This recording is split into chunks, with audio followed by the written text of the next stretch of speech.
Bien, vamos a ver las propiedades coligativas. Tienen que ir copiando lo que va apareciendo en el PPT que tengo aquí, porque es el ejercicio de la próxima semana. Bien, esto más que todo es teoría.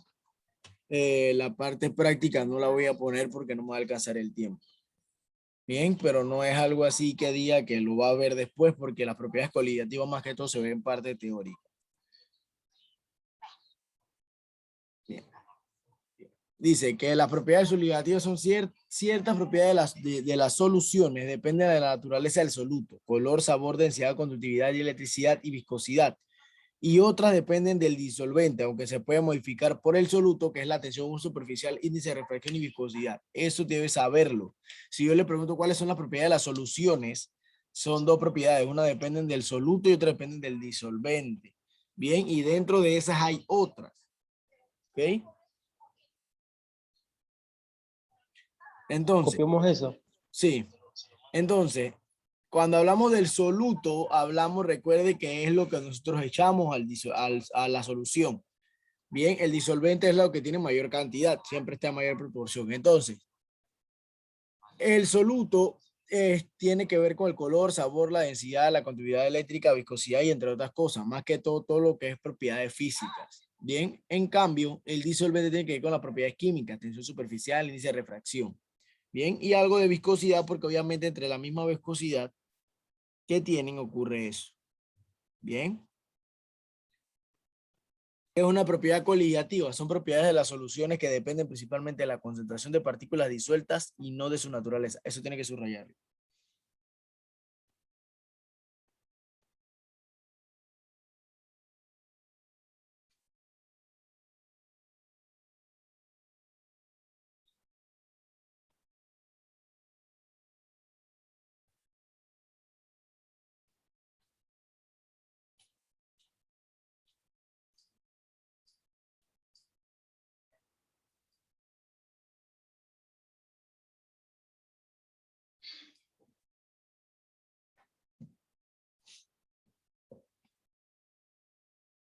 Bien, de un momento. Entonces, dice, en que las soluciones se cumple una solución diluida tiene que ser mayor a 0,02 m, que es la molaridad. Ya eso lo vimos. Bien. Dice que las propiedades coligativas son descenso de la presión de vapor, ascenso de ebulloscópico, descenso crioscópico y presión osmótica. Eso tiene que subrayarlo. Esas son las que son las propiedades coligativas de una solución. Bien, ahora vamos a ver uno por uno. Dice que las propiedades coligativas se verifican, porque usted tiene que verificar si de verdad son propiedades coligativas. Soluciones diluidas, solutos no volátiles, que pueden presentarse como electrolitos o no electrolitos. Bien, eso es lo primero que debemos ver. Tenemos que verificar que de verdad son propiedades coligativas. Entonces, aquí está el electrolito y el no electrolito. El electrolito es toda sustancia que fundida o disuelta conduce la corriente eléctrica. Eso tiene que subrayarlo. Entonces, azúcares y glicerina no son conductores, son no coelectrolitos. Ahí le ponen un ejemplo, un compuesto iónico y un compuesto covalente polar. Entonces, el compuesto iónico dice que es cloruro de sodio y el compuesto covalente polar es el que está bajo cloruro de hidrógeno y agua. Bien, los dos son conductores. Bien, porque ambos tienen cargas positivas y negativas. Entonces, conceptos previos. Primero hay que saber qué es presión de vapor de un líquido en equilibrio y el diagrama de las fases del agua. Presión de vapor de un líquido en equilibrio tiene que ver con la evaporación, que es un pasaje de moléculas del estado líquido a vapor en forma espontánea. Eso ya lo sabe. Entonces, en un fenómeno superficial que se puede producir a cualquier temperatura. ¿Qué ocurre si se coloca un líquido volátil en un recipiente cerrado? Es lo que se ve ahí, las moléculas se evaporan y se van evaporando y entre más se evaporan, más quedan dentro del recipiente en forma de gas y el agua se va reduciendo. Bien. Presión de vapor de un líquido en equilibrio. Cuando la velocidad de las moléculas que abandonan la superficie del líquido, evaporación, es igual a la velocidad de las moléculas que regresan al líquido en condensación, se establece un equilibrio dinámico. El vapor ejerce entonces una presión constante sobre la superficie del líquido denominada presión de vapor. Bien. Se llama presión de vapor de un líquido en equilibrio a la presión que ejerce el vapor en equilibrio con un dicho líquido para una temperatura determinada. Bien, esto sí no lo subraya. Lo que estoy hablando así no lo subraya. Bien, esto más que todo para saber qué ocurre cuando la presión y un líquido están en equilibrio. Bien. Dice, ¿de qué factores depende la presión de que un líquido esté en equilibrio? La naturaleza del líquido y de la temperatura. Son muy importantes. Bien, esto que usted ve aquí es una gráfica de los vapores que va a encontrar en los solventes. Ahí está el alcohol, el éter, el cloroformo, está el tetracloruro de carbono y está el agua. Bien, se da cuenta, el agua tiene mayor presión de agua a mayor temperatura que todos los demás compuestos. Eso siempre ha sido así. El diagrama de fase es este diagrama que usted ve aquí, que es la representación de la frontera entre diferentes estados de la materia. Si yo llevo un punto sólido y de sólido puedo pasar a líquido a gas a la misma vez, o si yo estoy en gas y paso a sólido, ¿en qué fase yo cambio? ¿En qué punto exacto ocurre el cambio? ¿En qué presión y en qué temperatura? Los diagramas de fase permiten predecir los cambios en el punto de ebullición, fusión, punto de sublimación de una sustancia debido a la variación de temperatura y presión externa. Bien, esto lo hacen los laboratorios para saber en qué punto tiene ebullición el agua, qué punto tiene fusión el agua, qué punto de fusión tiene el hierro, qué punto de ebullición tiene el hierro. Todas estas cosas se hacen en diagrama de fases. Bien, aquí hay un ejemplo del diagrama de fases del agua. Si se da cuenta, aquí hay un punto triple. El punto triple significa que se divide en varias fases a la vez. Bien, él está en estado sólido, en el hielo coge hacia arriba, y aquí en el punto triple se divide líquido y luego pasa a vapor. Bien, propiedades coligativas, como ya la vimos, son estas y vamos a entrar ahora hacia ellas. El descenso de la relativa a la presión de vapor. La presión de un solvente desciende cuando se le añade un soluto no volátil. Eso tiene que subrayarlo. Este efecto es el resultado de dos factores: la disminución del número de moléculas del disolvente en la superficie libre y la aparición de fuerzas atractivas entre las moléculas de soluto y la molécula de disolvente, dificultando su paso a la fase de vapor.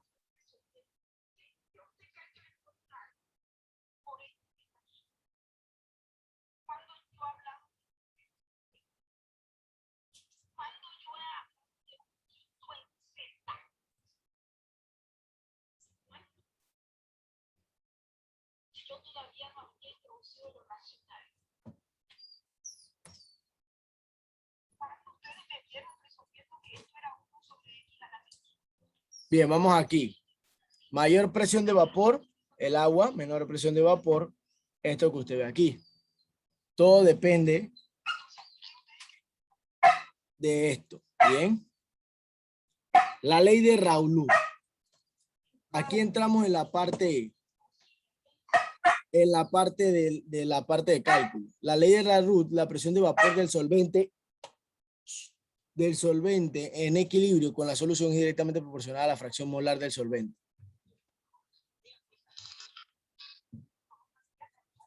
Bien, entonces vamos a determinar los puntos. El P1 es la presión de vapor del solvente de la solución. Esta que estoy aquí. X1 es la fracción molar del solvente. Y P sub 0 es este que está aquí. Muy bien.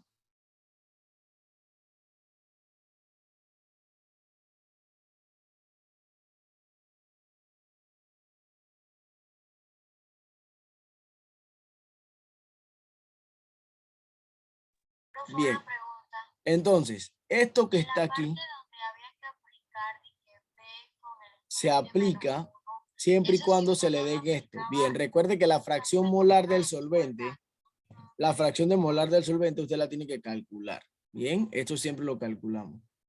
Bien, aquí no va a haber ejemplos. Vamos a avanzar. Déjenme cambiar algo. Bien, esto que está aquí es como se explica. Esto es una explicación con moléculas. Aquí vemos la presión inicial y la presión luego. Primero está la molécula del solvente y cuando le agregamos la molécula del soluto no volátil, la presión cambia. Si se da cuenta, cuando las moléculas del solvente están solas se mueven más rápido y hay más. Pero cuando le echo la molécula de soluto no volátil, cambia totalmente la presión. Hay más peso, por lo tanto, la presión cambia. ¿Ok?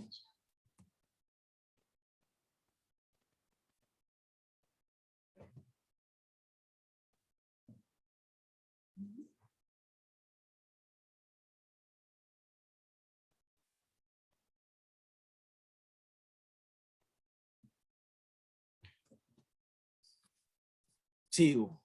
Bien, vamos a avanzar aquí. Esto que usted ve acá es la fracción molar, ya esto usted lo sabe calcular. Bien, la fracción molar siempre se va a dar entre los números de moles del soluto y más la suma de los moles del soluto más los moles del disolvente. Eso le va a dar la fracción molar. Eso siempre va a ser así. Ese es el cálculo principal ahí para calcular fracción molar, porque si no tiene la fracción molar de nada vale que yo le dé la presión si usted no calcula la fracción molar. Bien, vamos al segundo. El segundo es ascenso ebulloscópico. ¿Qué dice el ascenso ebulloscópico? Dice lo siguiente. El punto de ebullición es la temperatura a la cual la presión de vapor de un líquido igual a la presión atmosférica. Es decir, que pasa de líquido a vapor dejando de ser un fenómeno superficial. Eso lo subraya. Bien. El punto de ebullición es cuando cierto líquido o si los líquidos cuando van a pasar a vapor empiezan a evaporarse porque ellos llegaron a su punto donde tienen la misma presión de vapor que prácticamente la presión atmosférica. Entonces ellos empiezan a subir en estado gaseoso. ¿Ok? Siguen siendo el mismo compuesto, pero suben en estado gaseoso. Bien, muy importante eso.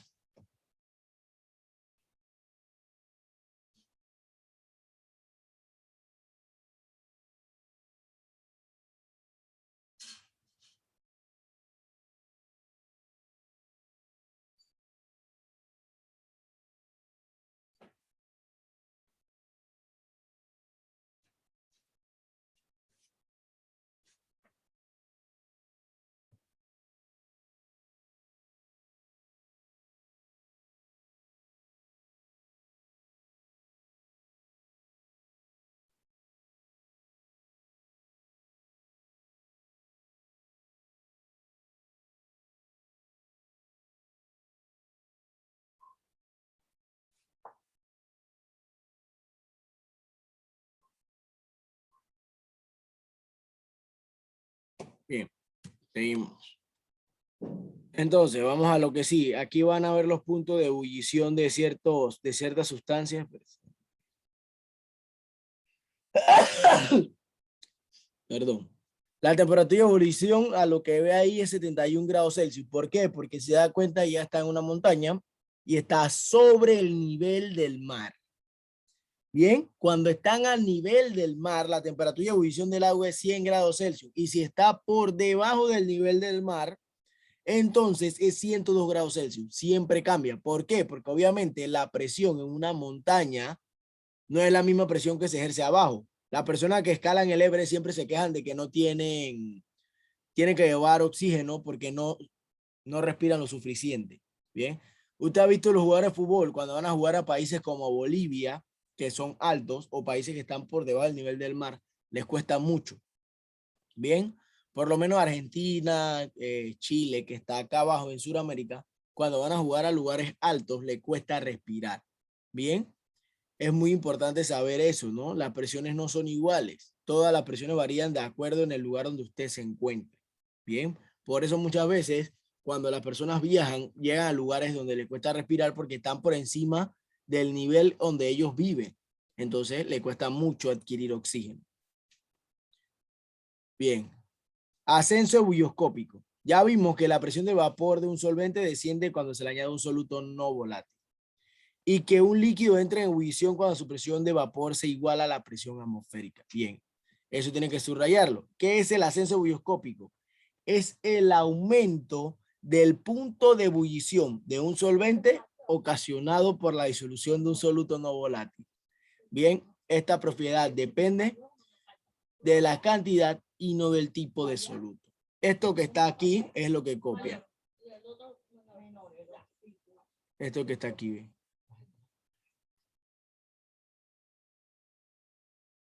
El cuadrito azul solamente.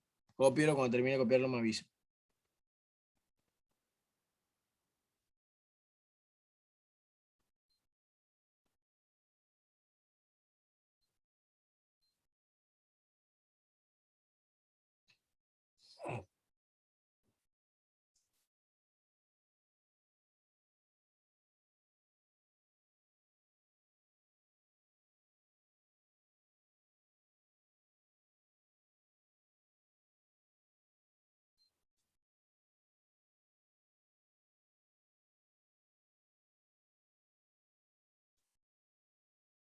¿Ya copiaron?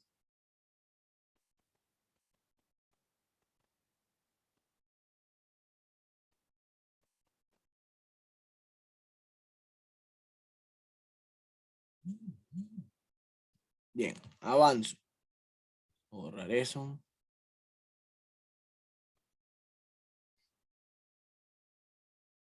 Entonces, esa era la segunda propiedad. Vamos a la tercera ya. Cuando llegamos a la presión osmótica, ahí paro. Bien, porque de ahí adelante ya es otro tema. Bien, vamos a ver este que está aquí, el punto de solidificación. Es la temperatura en cual las moléculas de un compuesto pasan de estado líquido a estado sólido. Eso ya lo tiene que saber. Bien, están en sólido o están en estado de fusión, que están separadas, pasan a solidificación. Bien, muy importante eso. Eso tiene que saberlo. Y ahora sí el descenso crioscópico. Cuando hablamos de crioscópico, hablamos de bajo cero. Usted ha escuchado hablar de la palabra criogenia. La gente piensa que la criogenia va a servir a la larga para agarrar al ser humano y extender su vida, porque si el ser humano entra en un estado criogénico, que usted lo enfría, él puede entrar en un estado de letargo, donde su metabolismo va a trabajar de una manera mucho más lenta, pero lo va a mantener vivo durante mucho más tiempo. No va a envejecer porque su metabolismo está lento a causa de la baja temperatura. Usted sabe que esto lo utilizan los médicos en varios países.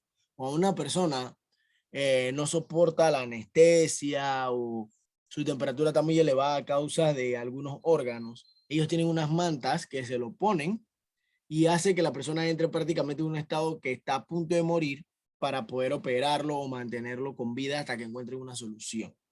Bien. Entonces la criogenia es algo bastante utilizado.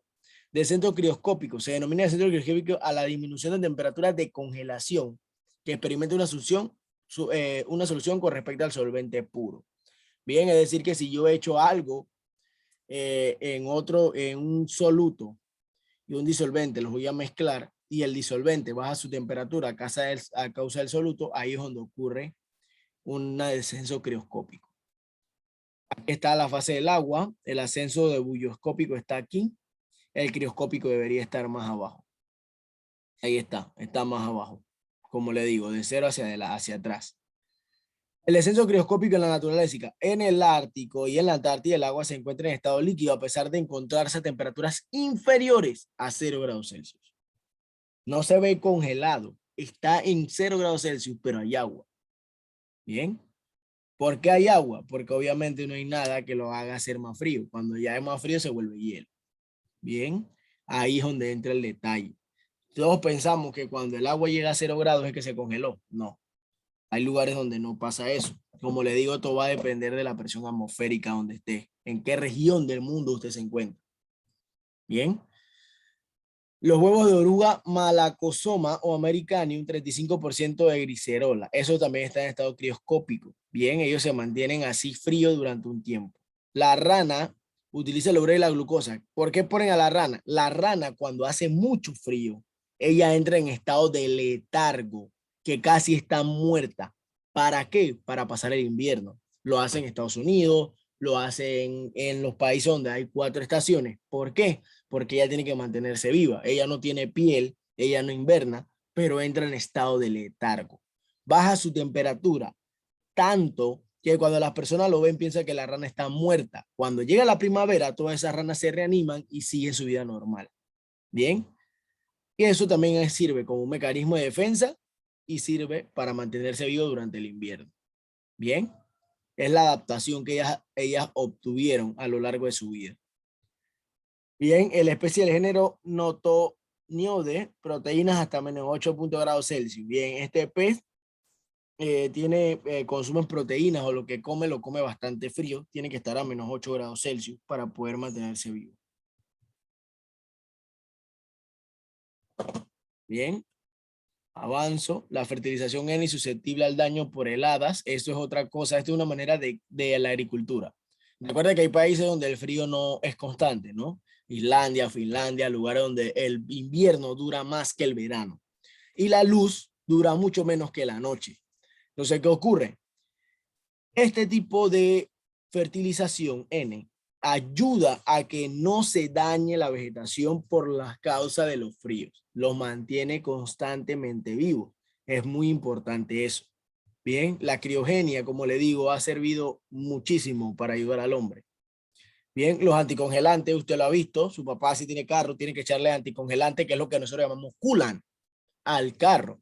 Bien, sin eso el carro se calentaría cada rato. No, que le echa agua, sí le puede echar agua, pero los anticongelantes son un poco más efectivos que el agua. Y siempre le dicen que si le echa coolant ya no puede cambiar a agua, tiene que seguir echando el coolant. El uso de la sal derretida en la nieve en las rutas. Usted sabe que cuando se le echa sal al agua, se enfría mucho más rápido. Bien, eso se debe a una reacción química que hace que el agua se derrita, pero también se puede usar la sal para derretir el hielo. Bien, cuando usted tiene hielo y le echa sal, se derrite más rápido. Obviamente la temperatura aumenta, pero asimismo a la misma velocidad disminuye. Bien, aplicaciones del descenso crioscópico. Esto se usa para la determinación de masas molares en solutos, donde delta TC es el descenso crioscópico y es el factor de Van Hoff. Delta QC es constante crioscópica molar del solvente y M es la molalidad. Entonces, primero siempre tiene que calcular la molalidad. Bien, porque esto se lo van a dar y usted solamente va a tener que restar porque es una diferencia. Y esto también se lo van a dar y usted también va a tener que restar para hacer una diferencia. Y esto que está aquí ya lo tiene porque es una constante. Bien, eso no varía. Vamos a avanzar aquí. Vamos al último, la presión osmótica. Con este terminamos. La ósmosis. Primero hay que saber qué es la ósmosis. Eso sí lo tiene que subrayar. La ósmosis es el proceso espontáneo por el cual las moléculas de solvente atraviesan una membrana semipermeable de una solución de mayor presión de vapor hacia una menor presión de vapor.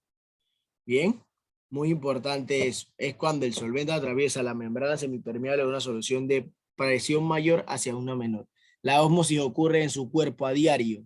Bien, porque usted tiene en las células una membrana semipermeable que permite el paso de los nutrientes. Bien, y ocurre ósmosis. Aquí está, membranas semipermeables. Permite el paso preferencialmente de sustancias a través de sus poros, pero impide el paso de otras. Sus células están hechas para permitir el paso de lo que es bueno para ellas, pero no lo que es dañino. Por eso se llama semipermeables, son selectivas. En la biología tenemos las membranas celulares, conductos intestinales y la vejiga. Y en las sintéticas tenemos el celofán, ferrocianuro cúprico y colodión. Bien, eso lo subraya, por favor. O lo copia. O le toma capture, lo que quiera hacerle, pero tiene que tenerlo.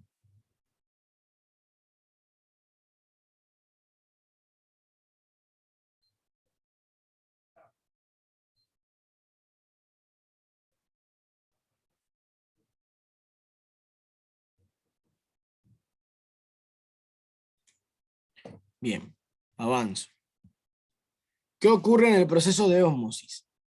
¿Cuál es la fuerza impulsora del proceso de ósmosis? La fuerza impulsora es la diferencia de vapor de las soluciones de ambos lados de la membrana semipermeable. El flujo neto de agua a través de la membrana semipermeable ocurre desde el comportamiento de mayor presión de vapor hacia el de menor presión de vapor. El que ejerce mayor presión, bien, dependiendo del lado en que esté de la membrana semipermeable, es el que va a permitir el paso o no va a permitir el paso. Siempre va a ir de mayor a menor. Entonces, si la membrana semipermeable está llena de agua y necesita sacar agua, ya saca agua y permite el paso de otras sustancias. Bien. Aquí se ve el proceso de osmosis. Inicio tuvo en forma de embudo, osómetro de Dutroux se llama esto. Fue en 1828. El nivel al comenzar era este. La solución con azúcar, la liga, el agua y la membrana. Y al final se rompió porque llegó hasta acá arriba. Bien, esto usted lo puede hacer con una papa. Usted agarra una papa, la pica en el mismo tamaño, en una solución echa agua normal, en la otra echa agua con azúcar y en la otra echa agua con sal. Pone las papas. Cuando la pone se va a dar cuenta que una se va a reducir, una va a mantener su tamaño y la otra va a crecer. Esos son procesos de ósmosis y soluciones hipertónicas, isotónicas y hipotónicas. Bien, eso lo puede hacer. Es un buen experimento para hacerlo en casa porque no lleva nada de riesgo ni se utiliza ningún reactivo. Esto también lo utiliza mayor presión, menor presión. Donde hay mayor presión es donde usted ve que hay mayor cantidad de moléculas, que son las verdecitas. Y luego acá sigue subiendo la presión y las moléculas se mantienen, pero va bajando el agua. Bien, aquí se ve la membrana semipermeable del solvente. Bien, aquí están pasando el agua y está saliendo, entrando y saliendo, pero traen siempre el compuesto verde que es el solvente. Bien, muy importante eso. Ese es el proceso de ósmosis. Si yo le pregunto cuál es el proceso de ósmosis, usted debe por lo menos explicarlo, ¿no? Vamos a lo otro. Presión osmótica, ahora sí, llegamos a la presión osmótica. La presión osmótica que se debe aplicar en una solución para evitar la transferencia de solvente puro a través de una membrana semipermeable hacia dicha solución. Eso lo subraya. Bien, aquí se ve la presión osmótica. Tenemos un solvente puro y una solución. La membrana semipermeable es esto que usted ve que aquí que divide. El movimiento neto del soluto del solvente puro. Como el solvente puro tiene mayor presión, es el que se va a mover hacia el de menor presión. Y va a haber un intercambio. Bien, y aquí se ve la variación de presión osmótica. Dice, no hay transferencia neta de solvente. ¿Por qué? Porque solamente está pasando el solvente puro para allá. Y pasa una cantidad. En cambio, si yo aumento la presión aquí, donde está el embudo ese que le puse, la tapa, todo vuelve a estar igual. No que el de acá se ve más arriba. No aumenta la presión. ¿Por qué? Porque este que está aquí era el de menor presión. Y al yo ejercer una presión aquí, lo que estoy haciendo es que lo estoy igualando. Ellos van a tener una presión igualada. ¿Bien? Para eso es la presión osmótica. Cálculo de la presión osmótica. Estas son una serie de fórmulas. Según la ley de Van Hoff, aquí está pi por V es igual a INR por T. Aquí le dan todos los datos. Pi es las atmósferas, V los litros, N es el número de moles, R es una constante, la temperatura en K, I es el factor de Van Hoff y la molaridad. Estas son todas las fórmulas que puede utilizar para calcular la presión osmótica. Bien, sigue avanzando aquí. El factor de I Van Hoff, bien, es esta fórmula que usted ve aquí. Y ya aquí entran en los solutos normales y anormales. Bien, usted el ejercicio es hasta presión osmótica, que es la última propiedad coligativa. Bien, después de ahí ya es otro tema. Muy bien. Ese es el ejercicio de la próxima semana. La tarea de la próxima semana es el laboratorio. Es un laboratorio. Bien. Hay un laboratorio que hicimos y no se ha entregado. No recuerdo cuál es. Bien. Entonces, esas son las dos cosas que me va a entregar la próxima semana. ¿Ok? Esa es la tarea. Bien, hay una cosa. El miércoles yo le iba a poner el laboratorio que iban a hacer. Voy a presentarlo aquí solo para que lo vea. Le voy a enviar el link. Es un laboratorio sencillo de pH. Acá. Era otro que tenía.